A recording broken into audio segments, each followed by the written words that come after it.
স্বাস্থ্য উপদেষ্টা কর্তৃক ঘোষিত আমাদের 10ম গ্রেড এর বাস্তবায়ন এটা স্বাস্থ্য অধিদপ্তর ঘোষণা করেছে, কিন্তু তারপরও এটা জিওভাবে বের হয় নাই। এর আলোকে বারবার আমাদের ফাইল ভিতরে যাচ্ছে, বারবার ব্যাক আসতেছে। সেই হিসাবে আমরা আবার মাঠে এসেছি, কারণ আমাদের যে স্বাস্থ্য সেক্টরে আমরা সবচেয়ে বেশি গুরুত্বপূর্ণ অবদান রাখি।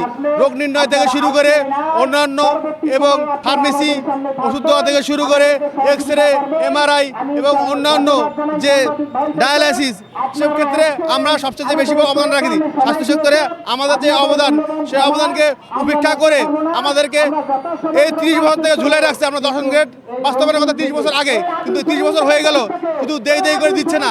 আজকে আমাদের এই বৈষম্য দেশে বৈষম্য দূরীভূত হয়েছে, কিন্তু আমাদের মধ্যে যে বৈষম্য সেটা এখনো দূরীভূত হয়নি। কেন দূরীভূত হলো না?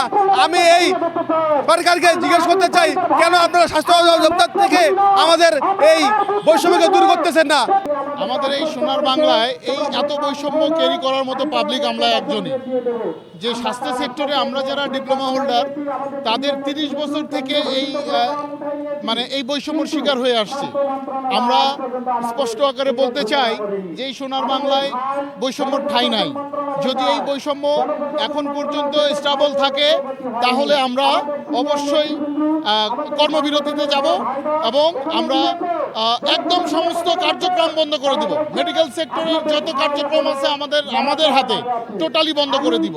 কারণ এত বৈষম্য, 30 বছর থেকে বৈষম্য নিয়ে আসছি, সরকার দেখবে না, এটা হতে পারে না। এটা আমরা মানতে পারি না।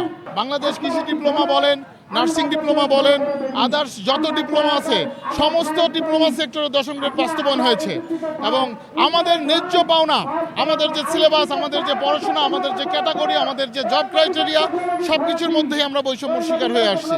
আমরা স্পষ্ট আকারে বলতে চাই, যদি আমাদের এই বৈষম্য দূর না হয়, আমাদের দাবি পূরণ না হয়, আমরা আগামী সপ্তাহ থেকেই সারা বাংলাদেশব্যাপী একদম কর্মবিরতিতে যাব এবং কঠিন থেকে কঠিনতম হয়ে যাব আমরা।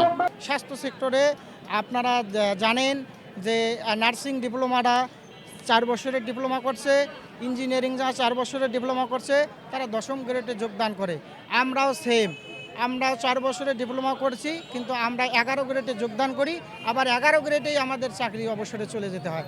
আমরা হচ্ছে একটা ব্লক পোস্ট, আমরা এই পোস্ট থেকে অব্যাহতি চাই, কারণ তারা 10ম গ্রেডে যখন যোগদান করে অবসরে গেতে তাদের 6ষ্ঠ থেকে 7মতম গ্রেডে চলে যায়, কিন্তু আমরা ভাই 11তম গ্রেডেই থাকি। আমরা এজন্য দীর্ঘদিন ধরে আন্দোলন করে এসেছি, দীর্ঘদিন রাজপথে ছিলাম, কিন্তু স্বাস্থ্য উপদেষ্টা মহোদয়ের আশ্বাসে আমরা আমাদের পূর্বের কর্মসূচি থেকে অব্যাহত নিয়েছি, কিন্তু এখন পর্যন্ত কোনো 10ম গ্রেডের প্রজ্ঞাপন জারি না হওয়ার কারণে আমরা আবারও এই কর্মসূচি দিতে বাধ্য হয়েছি। তারে ন্যায় আজকের আমাদের এই কর্মসূচি। মাননীয় স্বাস্থ্য উপদেষ্টা এবং স্বাস্থ্যক্ষেত্রে যারা দায়িত্ব আছেন, ওনারা বলেছিল যে আমরা যেন 10ম গ্রেড আমরা পাবো, কিন্তু ওনারা আমাদেরকে হ্যাঙ্গিং অবস্থা রাখছে। আমরা এটা মনে করি এটা আমাদের সাথে একটি মূলা ঝোলানো নীতি। আমরা এটা কখনোই কাম্য করি না। আমরা হচ্ছে মেডিকেল সেক্টরের একটি পার্ট অ্যান্ড পার্সেল তথা অবিচ্ছেদ্য অংশ। আমাদেরকে ছাড়া রোগ নির্ণয় কখনোই সম্ভব না। আমরা চাই আমাদেরকে 10ম গ্রেডে উন্নীত করা হোক এবং এটিকে প্রজ্ঞাপন জারির মাধ্যমে আমরা যেন সরকারি চাকরিতে সুযোগ পাই আর কি।